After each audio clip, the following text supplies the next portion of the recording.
오늘 이 말씀의 은혜가 우리 가운데 있기를 축복합니다.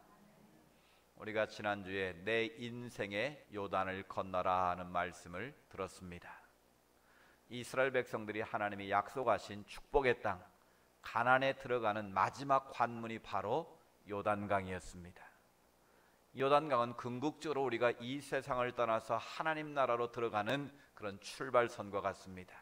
그래서 우리가 장식 때 가장 많이 부르는 찬양이 뭐예요? 며칠 후 요단강 건너가 만나리, 이 찬양 부르잖아요. 우리가 이 세상 떠나면 마지막으로 요단강을 건너 하나님 나라 축복의 땅으로 가는 것을 은유적으로 표현한 것이죠. 이스라엘 백성들이 하나님의 전적인 은혜로 그 요단을 가르셔서 마른 땅과 같이 지나가게 하셨습니다. 우리 인생을 살아감에 있어서 건너야 할 요단들이 있다고 말씀을 드렸습니다. 어떤 분은 건강의 요단이 있을 수 있습니다. 자녀의 요단이 있을 수 있고, 여러분 직업과 산업의 요단일 수도 있고, 관계 속의 요단일 수도 있습니다. 그것을 우리가 믿음으로 넘어서야만 하나님이 약속하신 축복의 땅을 차지할 수 있고 형통한 길을 걸어갈 수가 있는 것이죠. 그래서 우리가 인생의 요단을 건너기 위해서는 철저하게 우리 자신의 모습을 성찰해야 된다고 말씀드렸습니다. 우리의 부족과 허물을 주님 앞에 내려놓고 주의 산 받은 하나님의 백성으로 우리가 하나님 앞에 서야 됨을 말씀을 드렸고요. 그 일을 행함에 있어서 철저하게 하나님의 언약궤, 즉 하나님의 임재의 상징인 하나님의 말씀을 앞세우고 그 말씀을 따라갈 때 우리가 형통케 됨을 배웠습니다. 그리고 아무리 요단물이 넘실거려도 하나님이 말씀하시면 그렇게 될 줄로 믿고 요단물에 제사장들의 발이 담기는 그 순간 요단이 마른 줄로 믿습니다. 그래서 우리가 머리로만 믿는 하나님이 아니라, 지식으로 믿는 하나님이 아니라 하나님의 말씀이 내게 주시는 약속으로 믿어지면 그 약속의 말씀을 붙잡고 믿음으로 도전할 때 우리의 하나님의 축복이 임하는 줄로 믿습니다. 이제 그 말씀 우리가 배웠고요. 오늘은 5번째 형통의 비결 시간으로 인생의 요단을 기억하고 기념하라는 말씀을 우리가 함께 듣겠습니다. 우리 주변에 보면 이 인간들이 세운 기념탑이라는 게 있습니다. 호국 영령들을 기리기 위한 그 추모탑도 있고요. 또 어떤 큰 사건을 기리기 위해서 그런 탑을 세우고 그것을 잊지 않고 기억하려고 합니다. 또 북한에 가면 뭐 주체 사상탑 그래가지고 엄청나게 높은 탑을 세우고 모든 그 백성들이 그 앞에 와서 머리를 숙여서 신적인 그런 모습을 보이고 있지 않습니까?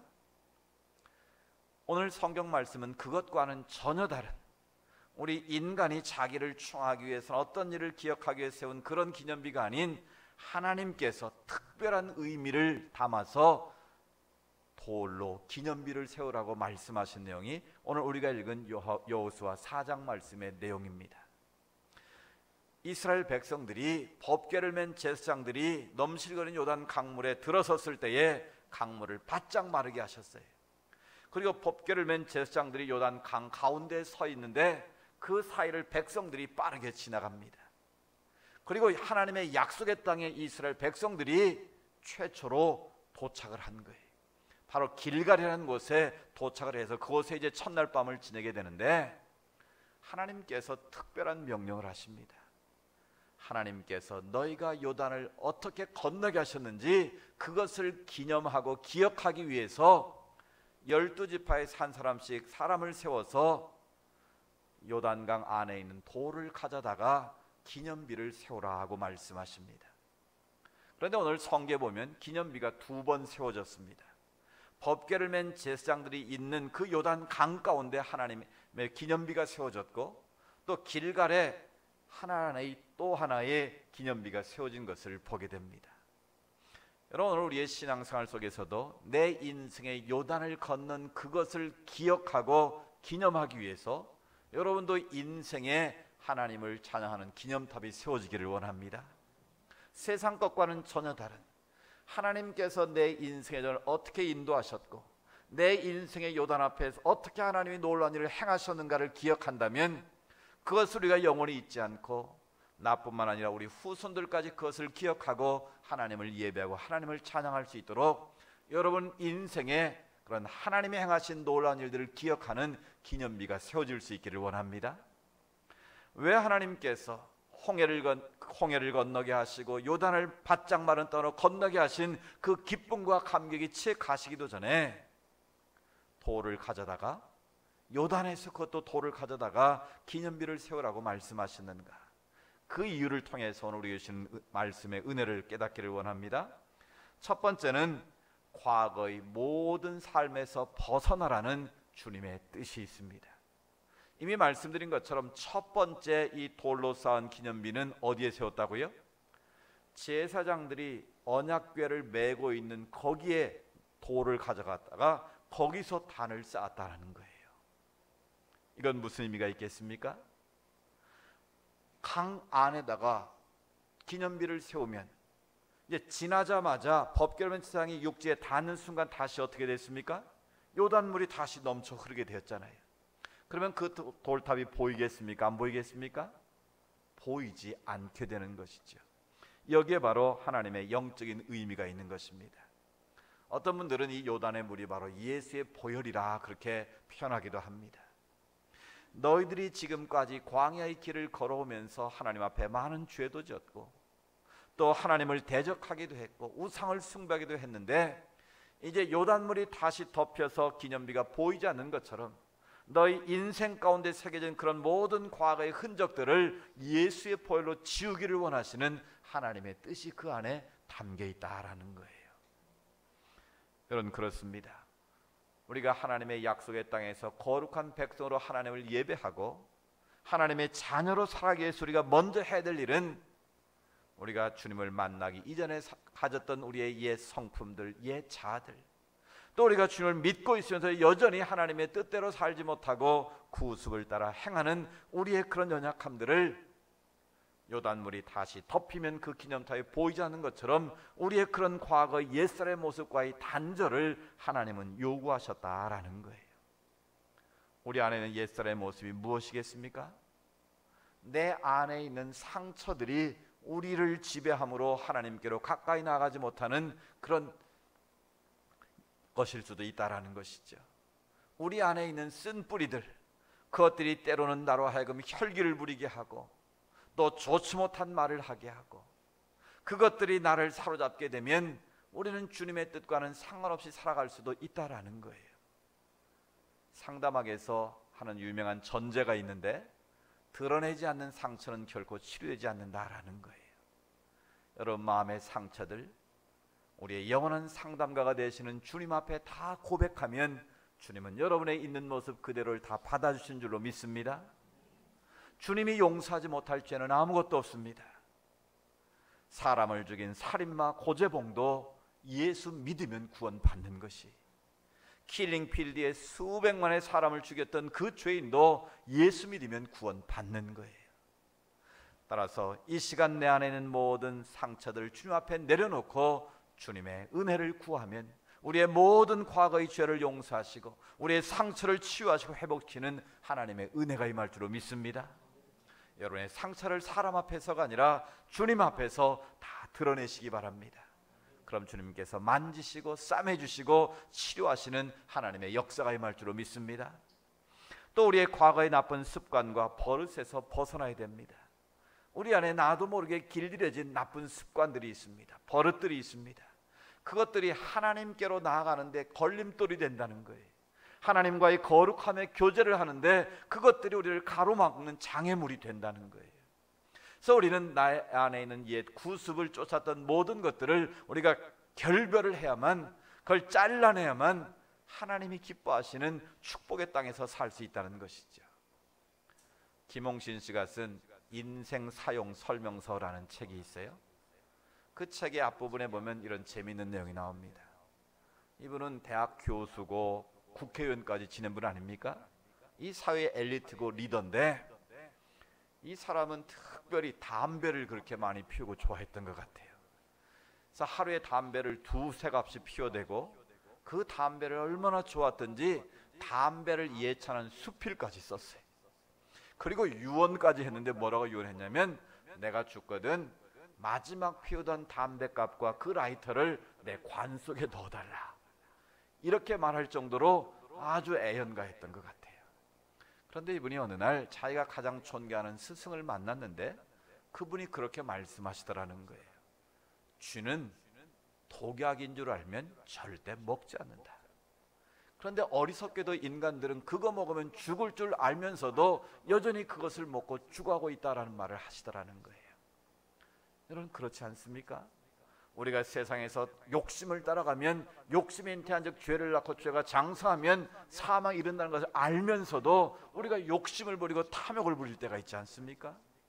우리가 예수를 떠나면 물고기가 물을 떠나는 것처럼 죽음인데 그 사실을 기억지 못하고 우리가 주님 밖에서 살려고 그렇게 살 때도 많이 있지 않습니까? 쥐는 독약인 줄 알면 먹지 않는데 우리 인간들은 그거 먹으면 죽음이요 멸망임을 알면서도 그 길로 걸어가는 것이 우리의 어리석음이라는 거예요. 그래서 이 김홍신 씨가 그 말을 듣는 순간 충격을 받고, 그래, 내가 그래도 이 사회의 엘리트인데, 리더인데 쥐만 또 못한 그 미물인 쥐만 또 못한 인생을 살면 되겠는가 결단하고 담배와 라이터를 휴지통에다 버렸다는 거예요. 여러분, 우리에게도 이런 결단이 있어야 될 줄로 믿습니다. 여러분, 담배 피우시는 분 혹시 계시면 이 시간 샥 끊어버리시길 바랍니다. 왜요? 담배 피우는 건 자기 몸에 독을 집어넣는 거잖아요. 자기만 죽는 것이 아니라 가족까지 죽이는 거잖아요.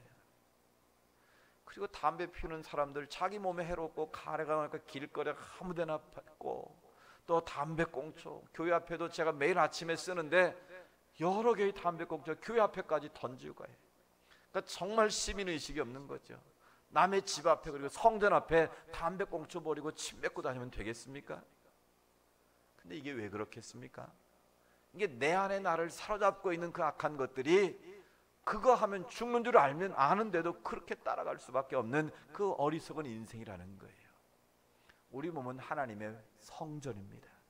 하나님이 영이 거하시는 거룩한 곳이에요. 그러니까 쓸데없이 엉뚱한 것 자꾸 집어넣어가지고 우리 몸을 더럽히면 하나님이 멸하시리라. 고린도서 3장 16절 19절에 말씀하시잖아요. 따라서 우리는 내 안에 있는 나쁜 습관, 버릇들은 예수 이름으로 끊을 수 있기를 축복합니다. 이게 내 힘으로는 잘 안 돼요. 그러나 성령이 임하시면 되는 거예요. 그래서 우리가 날마다 성령 충만하기를 간구해야 돼요. 제가 아는 장로님이요, 그 담배 끊는 얘기를 하는데 부인이 먼저 예수를 믿고 이제 교회를 가가지고 뭐 집에 혼자 있으면 심심하니까 가자고 그래서 따라다녔대요. 근데 담배를 워낙 피워대니까 가면 냄새가 나잖아요. 그래서 처음에는 은단을 먹고 뭐 별짓을 다 했대요. 근데 또 교회 가서도 그 담배 생각이 나가지고 목사님 기도할 때 슬며시 나가서 담배 한 대 화장실 가서 피우고 또 와서 예배를 드렸대요. 근데 어느 날 화장실에 앉아가지고 담배를 쭉 빨고 있는데 갑자기 그런 생각이 들더래요. 야, 이놈아, 너는 그 담배 하나 못 걸고 지금 예배까지 와가지고 그 화장실에 쭈그리고 앉아서 그 담배 피고 있냐? 자기 자신이 갑자기 불쌍해지더래요. 근데 담배를 한번 쫙 빨았는데 갑자기 시궁창 냄새가 나더래. 그 다음에 집에 담배를 피우니까 막 그 냄새가 너무 독해서 피울 수가 없더래. 그래서 그때부터 담배를 쫙 끊었다는 거예요. 할렐루야. 여러분, 하나님이 임하시면 내 안에 있는 나쁜 습관과 버릇도 끊을 수 있는 거예요. 오늘 이 시간 여러분 안에 하나님의 영이 임하셔서 내 안에 구속을 쫓는 옛사람의 모습들을 다 끊는 은혜가 있기를 축복합니다. 두 번째로 우리가 요단을 건넌 기념비를 세워야 되는 이유는 하나님이 베푸신 은혜를 항상 기억하시기 위함이라는 거예요. 인간은 망각의 동물입니다. 하나님이 베푸신 그 놀라운 은혜들을 너무 쉽게 잊어버리는 것이 우리의 삶의 모습이다라는 거예요. 이스라엘 백성들을 먼저 살펴보면 지난 40년 동안 광야 길을 걸어오는데 어떻게 걸어왔습니까? 그들은 농사를 진 적이 없고 의복을 지은 적도 없고 그들이 노력한 것은 아무것도 없었습니다. 그런데 하나님께서 40년 동안 그들의 발이 부릅뜨지 않게 하셨고 의복이 해하지 않게 하셨고 그들의 새벽마다 먹을 수 있는 생명의 만나 광야의 식탁을 베풀어 주셨어요. 물을 먹고 싶다고 하면 반석을 져서 생수를 주셨고 고기를 먹고 싶다고 또 막 불평하면 메추라기를 몰고 와서 그들을 먹이셨다라는 거예요. 이 모든 것이 하나님의 은혜가 아니겠습니까? 그런데 홍해를 갈라주시고 그 넘실거리는 요단을 마른 땅으로 건너게 하시는 그 하나님의 은혜를 너희가 잊지 말고 기억해야 된다라는 거예요. 그것을 영원토록 기념하기 위해서 길갈에 그 기념비를 세우게 하신 거예요. 근데 특별히 길갈에 세우게 하신 이유가 있습니다. 그들이 요단을 건너서 제일 먼저 유숙한 곳이 그곳이기도 했지만 그 길갈의 의미가 수치를 물러가게 한다, 굴러가게 한다라는 뜻이 있습니다. 그래서 원래는 애굽의 수치를 물러가게 하셨다라는 뜻이 있는 단어가 바로 길갈이라는 단어예요. 그런데 길갈이라는 지역은 돌이 많이 나는 지역입니다. 좋은 돌들이 많이 있는데 하나님께서는 길갈의 돌이 아니라 어디서 구해온 돌? 하나님이 바짝 마르게 하신 요단에서 돌을 취해다가 각 지파가 한 개씩 가지고 와서 그것을 세우라는 거예요. 여러분, 그 기념탑이 뭐 대단한 탑이었겠습니까? 12개의 돌 해봐야 얼마나 되겠어요? 뭐 장정들이 그 메고 왔어도 뭐 크기가 뭐 이만하지 않았겠습니까? 돌이? 그럼 그것을 쌓았다고 생각해 보세요. 뭐 일렬로 쌓을 수는 없으니까 밑에 4개 놓고 그 위에 좀 좁혀서 3개 놓고 그 다음에 2개 놓고 그럼 몇 개 쌓았어요? 빨리빨리 계산하세요.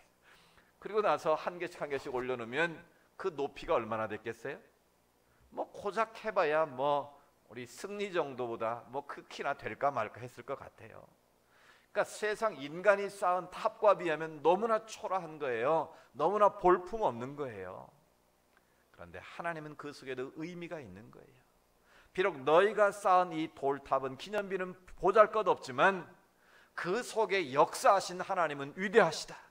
너희는 비록 부족하고 미련한 인생들이지만 하나님이 너희 가운데 함께 하시면 훨씬 더 훌륭한 인생의 탑을 쌓을 수 있다는 것을 그들에게 깨우치기를 원하셨다라는 거예요. 여러분, 우리 인생에 요단을 건넌 그 기념비를 바라볼 때마다 하나님께서 내게 베푸신 은혜를 항상 기억할 수 있기를 원합니다.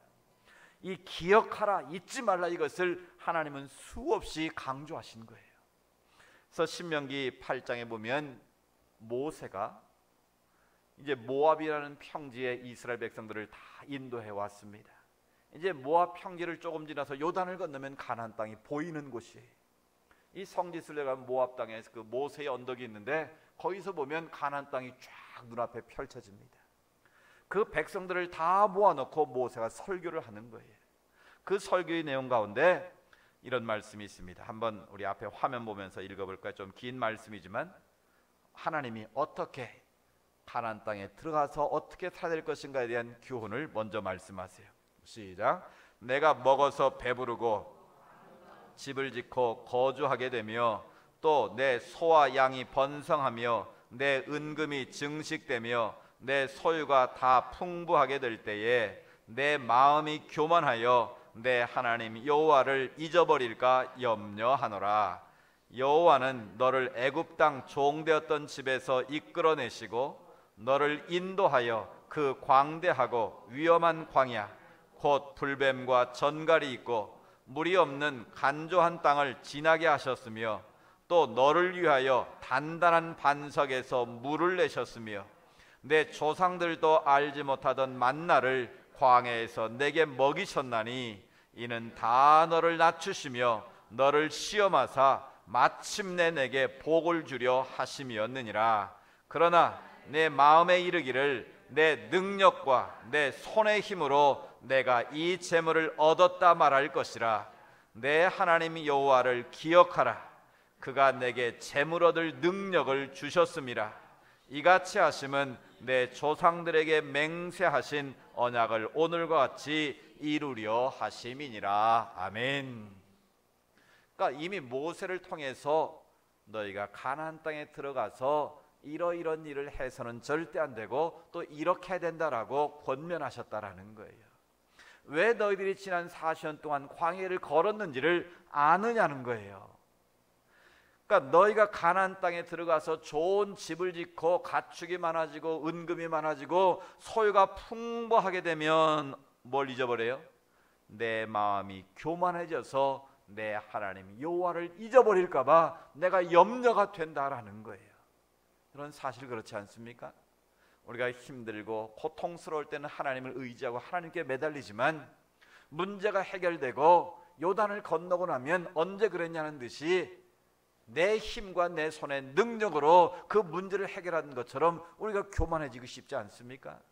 그 교만하면 결국 하나님을 잊어버리게 되고 하나님의 은혜를 망각하게 되는 것이죠. 그래서 하나님께서는 모세를 통해서 너희가 광야 40년 동안 하나님이 어떻게 역사하셨고 어떻게 인도하셨는가를 기억하라는 거예요. 이는 너를 낮추시고 너를 시험에서 마침내 복을 주시기 위한 하나님의 테스트였다라는 거예요. 그래서 너희가 결단코 너희들의 힘으로 너희들의 능력으로 이렇게 되었다고 말하지 말고 그렇게 행하신 하나님을 기억하라는 거예요.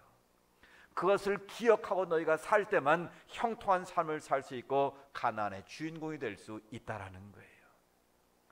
그렇습니다.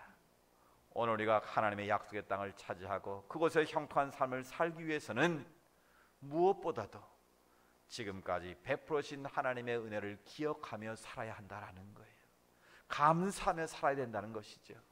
그런데 우리는 순간순간 그것을 잃어버릴 때가 많습니다. 오늘 아들에게 아이스크림을 사다 줬어요. 또 이 아내가 너만 먹지 말고 아빠 먼저 한 입 드려. 그 아들이 쭉 내밀길래 제가 한 입을 콱 빼서 먹었습니다. 또 이 아들이 인상을 팍 쓰면서 아빠 그렇게 많이 먹으면 어떡해 하고 짜증을 부리는 것이었습니다. 그래서 가만히 생각해 보니까 좀 속상하더라고요. 아니 누가 사다 준 건데. 근데 그런 과정에서 제가 깨달았어요. 아, 이것이 하나님 앞에 서 있는 나 자신의 모습이고 우리들의 모습이구나.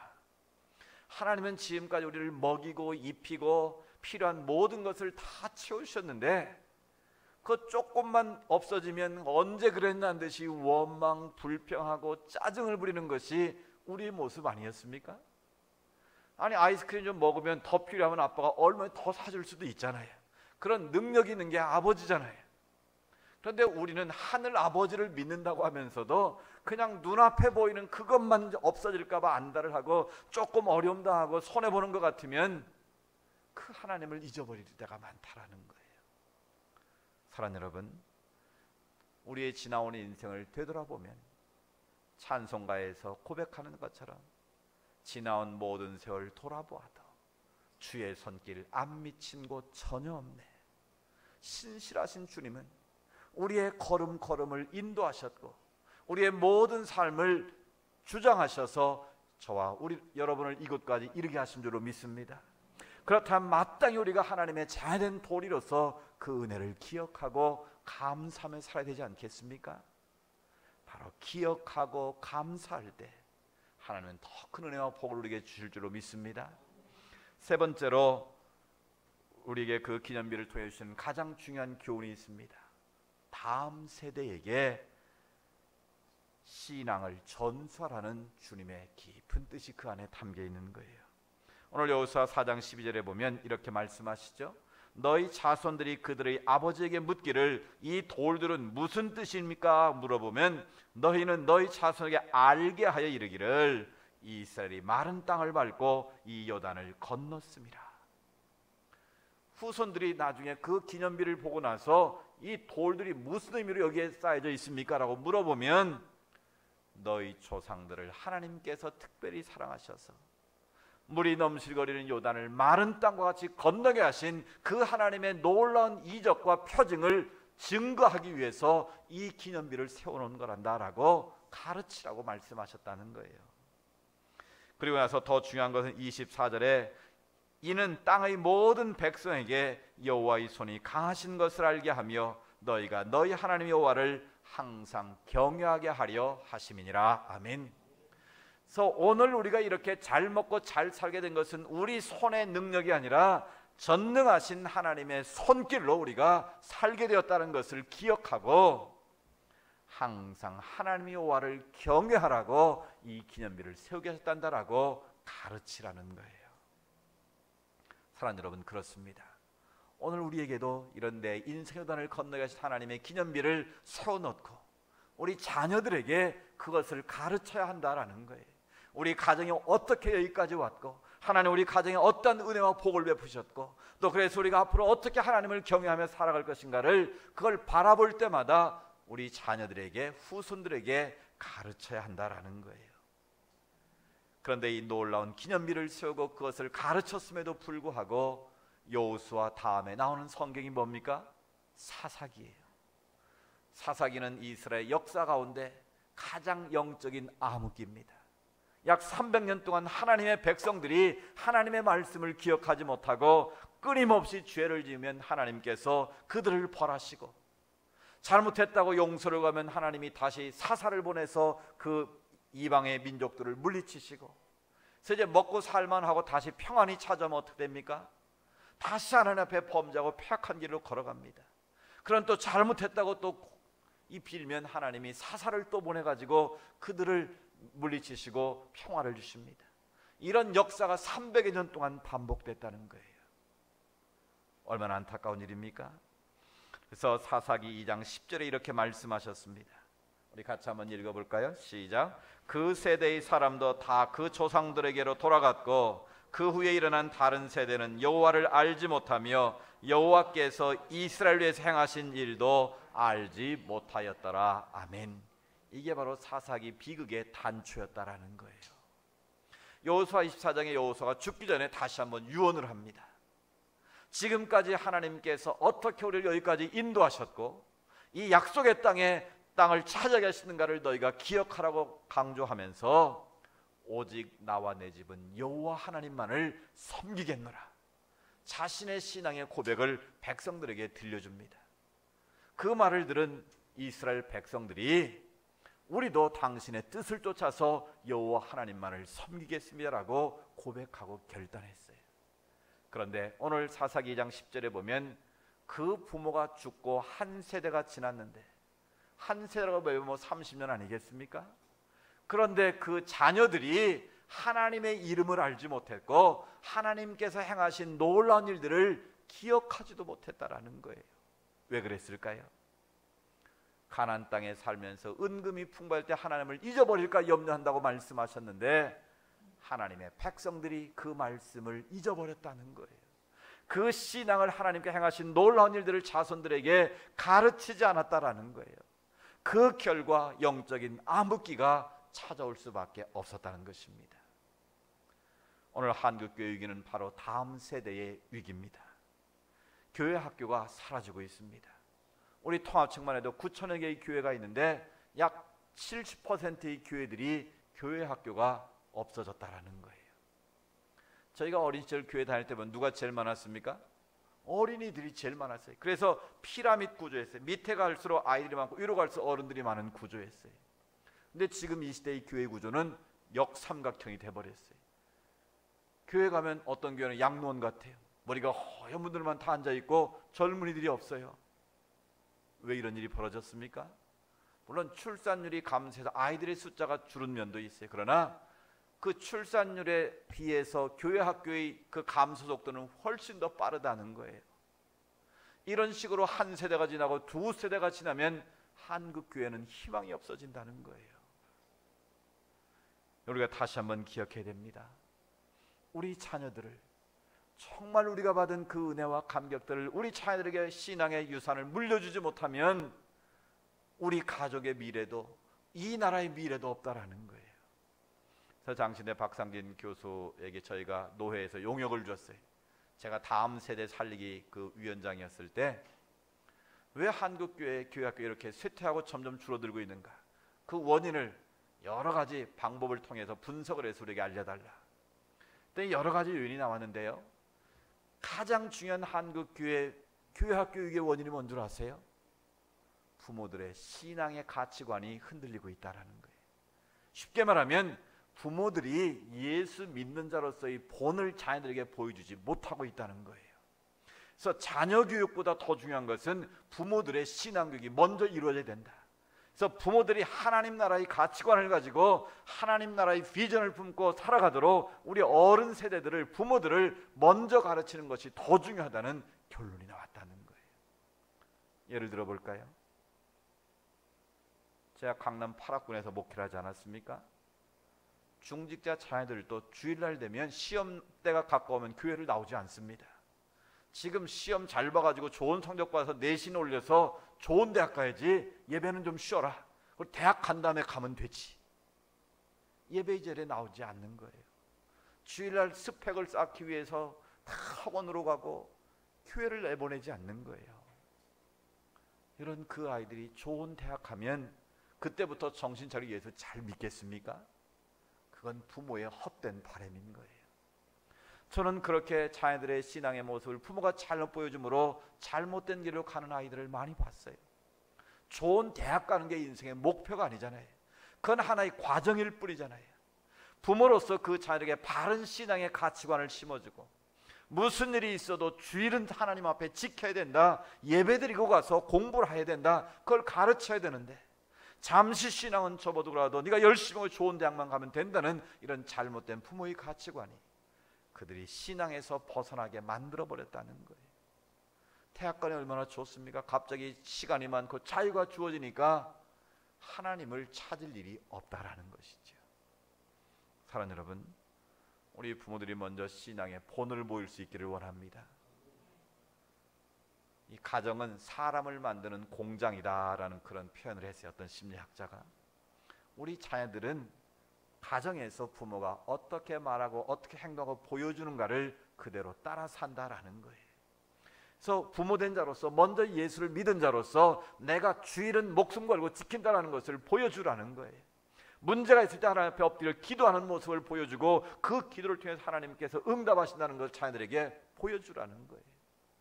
말씀을 읽고 또 남을 섬기고 봉사하고 하나님을 어떤 태도로 섬겨야 되는가를 자녀들에게 본을 보이라는 거예요. 이런 씨를 한 가닥 가지고 내가 원하는 방향으로 뒤에서 밀면 갈까요, 안 갈까요? 갈 수가 없어요. 그 씨를 똑바로 가려면 어디서 끌어야 돼요? 앞장서서 끌고 가면 가게 되는 거예요. 마찬가지 원리인 것이죠. 우리 자녀들에게 너희들 잘 먹고 잘 살아야 된다, 너희들 이렇게 하면 나중에 좋은 기업에 들어가서 잘 먹고 삶을 살다, 이건 가르치는 게 아니고, 하나님 잘 섬기면, 하나님 중심으로 살면 하나님이 복을 주셔서 너희들의 인생은 형통해 된다는 것을 먼저 보여주고 그것을 가르쳐야 한다라는 거예요. 하나님을 떠나면 어떻게 됩니까? 3, 4대까지 하나님의 진노가 임할 것이라고 말씀합니다. 그러나 너희가 하나님을 교회와 하나님을 섬기면 몇 대까지요? 1000대까지 너희 후손들이 복을 받을 것이라고 말씀하십니다.